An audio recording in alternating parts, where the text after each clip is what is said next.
La semaine dernière, il m'en est arrivé une. Oh non, mais je vous jure, la Françoise, elle m'inquiète.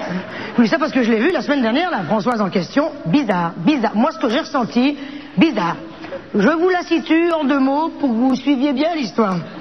Alors, il y a 10 ans, elle a quitté Paris, elle a craqué. Voilà, elle a craqué. Besoin de vivre avec des animaux. Alors, elle vivait dans une ferme avec une trentaine de chiens, ce qu'on pourrait appeler une meute.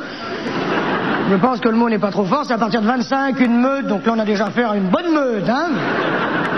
Plus les poules, les lapins, les canards, la vraie ferme, quoi. De toute façon, avec les animaux, comment vous dire, les animaux, ça existe dans sa vie, mais très fort. Elle m'appelle l'autre jour, des années qu'on s'était parlé.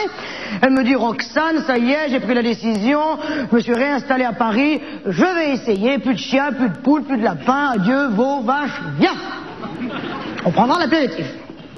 C'est la semaine dernière. Je suis allé prendre l'apéritif. Vous savez ce que ça veut dire mémorable? Bon. Et ben là, mémorable. J'arrive chez elle, bonjour Françoise, bonjour Roxane, ça va, on discute, contente, on visite, patin, couffin, hein, elle me sert l'apéritif. Oh non, c'est pas possible ce que j'ai vécu, c'est pas possible. Je vais pour m'asseoir sur le canapé, elle se met à me gueuler. Roxane, t'as pas les pieds sur le canapé? Qu'est-ce que vous voulez dire un truc pareil? Qu'est-ce que vous voulez dire un truc pareil? Alors moi je réponds, même enfin François, je ne pensais pas mettre les pieds sur le canapé. Je me suis dit on va rester là.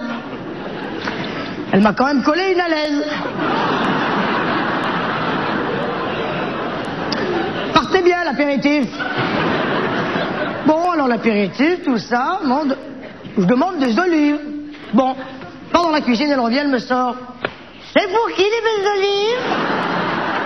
Alors moi, concentré quand même, hein. Je lui réponds, mais c'est pour moi, Françoise. Qu'est-ce que vous voulez que je lui dise?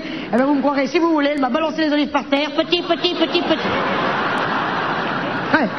petit, ben je peux vous dire que ça m'a pas déconcentré, mais ça m'a déconcerté, hein. J'ai ramassé mes olives, j'ai pas pipé. Et là, alors là, je me suis rappelé les poules, les lapins, la meute. Commencé à l'observer, la Françoise. J'avais trouvé un petit cadeau. Oui, dernièrement, je suis allé dans les Pyrénées. Oui, d'accord. Ah bon, alors. Et j'ai acheté une bricole. Je me demande bien à quoi ça peut servir. C'est un stylo qui siffle quand on le trempe dans le café. Spécialité du coin, il paraît, hein. Bon, alors, je lui tends le paquet, normalement. Elle l'ouvre. Elle sort le stylo. Et là, rien, mais rien, pas un mot. Alors moi, j'étais en carafe un petit peu, hein. Après ce qui s'était passé, je me demandais ce que j'allais voir. J'ai vu.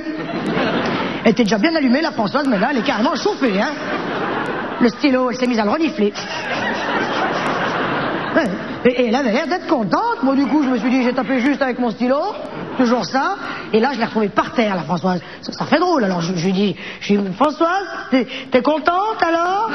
C'est vrai, je la voyais qui tournait dans le salon. Elle avait l'air. Je me suis dit, elle va me pisser dessus. D'un coup, je me retourne, je la vois qui commence à gratter les pieds du fauteuil. Il y a quelqu'un? Ah oui, moi je demande du secours dans ces cas-là. Oh, c'est que j'en ai pas large. Et finalement, j'ai compris. Et ça tenait son truc. Elle cherchait un pot de fleurs. Ça a été vite vu, elle en a repéré un, elle s'est mise à gratter le terreau. Crac, elle a posé le stylo, elle a rebouché, elle me dit là au moins je suis sûr que personne viendra me chercher. Oui, c'est sûr.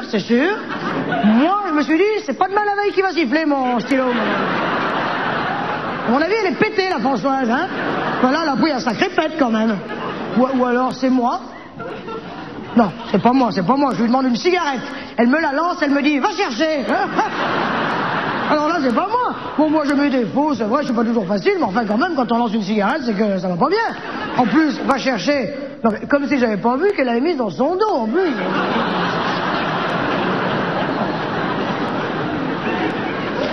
J'allais vous oublier le pompon. Elle aussi, elle m'avait fait un cadeau. Mais une fois, je l'avais trouvée très insistante sur un de mes colliers. Oui, j'ai un magnifique collier en perles de culture. Eh bien, elle m'a acheté un barillet pour accrocher avec mon nom, mon adresse, une récompense pour ceux qui m'ont trouvé. Elle est pas choucarde, celle-là? Et attention, rouge le barillet. Avec les perles de culture, c'est vrai, ça va bien avec. Là, je pense qu'elle n'est plus dans la réalité, hein. Elle me dit, on sait jamais si tu te perds. Si je me perds, oui. Si je me perds, d'habitude, je demande mon chemin. Si je me perds, j'ai pas vraiment besoin d'un barillet pour qu'on me retrouve, hein. Bon, alors après le coup du barillet, je vous termine quand même, hein, mémorable, je vous l'avais dit. Après le coup du barillet, je pensais que j'avais vu tout le spectacle, hein. J'allais me boire un petit café, me rentrer chez moi. Alors, la femme de ménage, tout ce qui est plus normal, m'apporte le café dans une tasse. Bizarrement, oui. Là où j'en étais, j'étais prête à me le laper dans une écuelle. Une tasse parfaite. Elle part, de dos, qu'est-ce que je vois? Je crois que c'est ce qui m'a le plus choqué. Elle avait un collier anti-puce. Là, j'en ai tombé mon café dans la plante. La plante s'est foutue à siffler. Il faut dire qu'une plante qui siffle, sur le coup, ça fait drôle, hein? Ah oui, moi j'avais oublié le coup du stylo, les Pyrénées, le bazar, là, tiens. Enfin bon, la plante qui sifflait, la bonne avec tout réuni. Moi j'ai dit, je rentre chez moi, vite, je prends la tangente, une fois à la porte. J'allais dire au revoir à cette pauvre Françoise, on peut le dire, hein. Et là, qu'est-ce qui s'est passé dans ma tête? Je me suis entendu lui dire, Françoise, au point où on en est, tu veux pas que je te promène ta bonne? Je sais pas, vous voyez? Marrant, hein?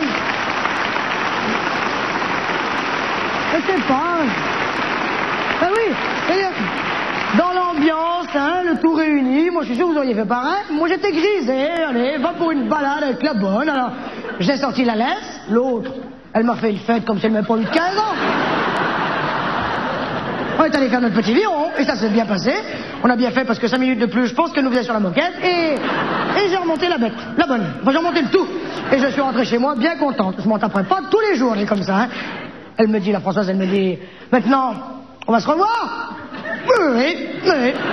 C'est sûr, j'ai pas épilogué, hein, sur le palier. Non mais, je l'entendais qui grattait à la porte. Ça m'a fait de la peine, vous voulez que je vous dise? Finalement, ça m'a fait de la peine. Ah non, j'ai besoin de me changer les idées, mais enfin bon, ça tombe bien, ce soir, je vais voir Bernard. Alors Bernard, ça n'a rien à voir, c'est un ami de longue date. Oh, j'aime beaucoup Bernard. Il est charmant, et il va être très content de me voir. C'est un garçon qui avait un métier, c'était toute sa vie, et puis il s'est retrouvé à la retraite. Il était empailleur. Je vais peut-être décommander.